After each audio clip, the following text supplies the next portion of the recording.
বন্ধুরা, আজকে রবিবার স্পেশাল। তো রবিবারে তো মানে অনেক কাজ থাকে, সকাল থেকেই কাজ থাকে, রান্নাঘরেই কাজ বেশি। সেই কারণে আজকে আর অন্য কোনো পোস্ট না করে আজকে তোমাদের সাথে রান্নার ভিডিওই পোস্ট করছি। আজকে দুপুরে স্পেশাল মেনু হচ্ছে মটন কষা।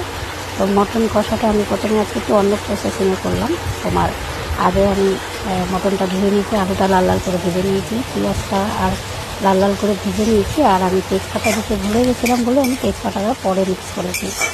মিক্স করে ভালো করে লাল লাল করে ভেজে নিয়েছি। দেখো, যতক্ষণ না একটুখানি ব্রাউন কালার আসছে ততক্ষণ আমি পেঁয়াজগুলো ভেজে নিয়েছি লাল লাল করে। তারপরে তোমার আমি আজকে মশলাটা আমি আর মিক্সিতে আজকে পেস্ট করিনি, আজকে আমি মশলাটা শিলনোড়াতেই পেস্ট করেছি, শিলনোড়াতেই বেটে নিয়েছি।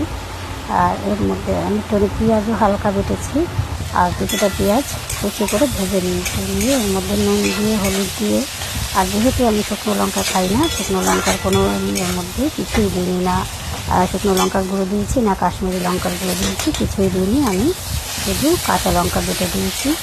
আর এর মধ্যে দিয়েছি জিরের গুঁড়ো, ধনের গুঁড়ো আর টমেটো দিয়ে ভালো করে ভাজা ভাজা করেছি। যতক্ষণ না মশলাটা ভালো করে ভাজা হয়েছে ততক্ষণ এটাকে, যতক্ষণ না তেল ছেড়েছে মশলাটা ততক্ষণ ভালো করে ভাজা ভাজা করেছি। এর মধ্যে টমেটো দিয়ে ভালো করে ভেজে নিয়েছি। ভেজে নিয়ে বন্ধুরা দেখো, যেহেতু আমি লঙ্কার গুঁড়ো খাই না বলে এখন একটু সাদা সাদা মনে হচ্ছে, কিন্তু পরে কালারটা ঠিক হয়ে যাবে, তোমরা দেখতে থাকো। তারপরে আমি মাংসটাকে, আমরা যখন মাংস মাখিয়ে দিই, তো আজকে এটা অন্যরকম করেছি। আজকে আমি কাঁচা মাংসটাই মশলার মধ্যে দিয়ে দিয়েছি। আর যেহেতু ভাজা মশলাটা আগে ভেজে নিয়েছি মশলাটা, সেই কারণে মাংসটা পরে দিয়েছি, কাঁচা মাংসটা পরে দিয়ে ভালো করে এটাকে মাংসটা কষিয়ে নিয়েছি।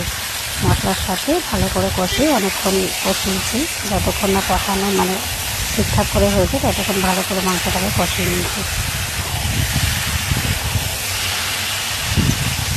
আর প্রথমে যেহেতু কাঁচা লঙ্কার মাংস, তো প্রথমে তো কালারটা অত ভালো বোঝা যাবে না, আর মাংসটা যতক্ষণ না পুরোপুরি তৈরি হচ্ছে ততক্ষণ কালারটা বোঝা যাবে না বন্ধুরা।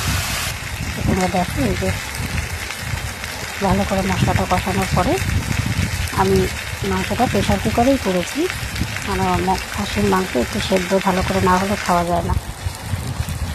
তো এই দেখো ভালো করে কষিয়ে নিয়েছি, খুব ভালো করে কষিয়েছি।